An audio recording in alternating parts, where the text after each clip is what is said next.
found a social compliance company that was the best quality social compliance that I could find. Ethical Trading Initiative. I went out to this factory where I really didn't know what to expect. I was kind of nervous.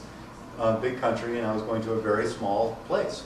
After spending a week in the factory and doing this social compliance audit, that the factory was not really up to the par of these standards, and they had 24 infractions, and so there was a problem with social compliance being a small company like me.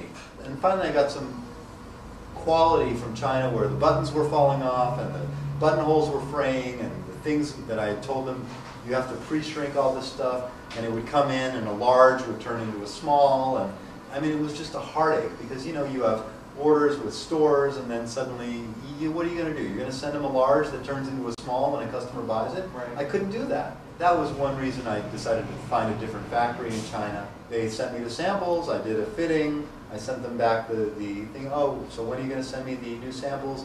4 months later, they didn't send it. I'm like, the due date's coming up, what's happening? They were taking the big guys. Taking the big guys and putting me to the side. And it was really the crisis, combined with a series of crises of doing business over there, that brought me to this new opportunity of doing it here. And it has not been easy. I mean, it's hard to find the right people to work with. I went to places in LA that were from the dingiest, darkest Soho houses run by some Korean guy in dark conditions, and that was here in Los Angeles.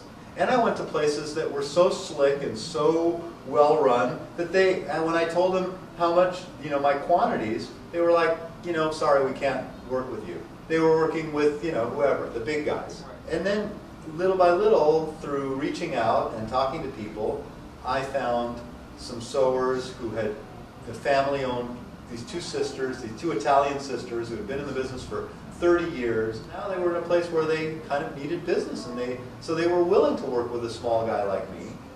And they had impeccable quality. They were sweet people, and so I kind of produced my first line here. And I spent probably way too much money on pattern makers. I went through about 4 different pattern makers, and it's still an evolving process of getting the right team together to be able to make the highest quality clothing possible, at a reasonable price. And now I'm happy to say I'm with some very, very, very good people.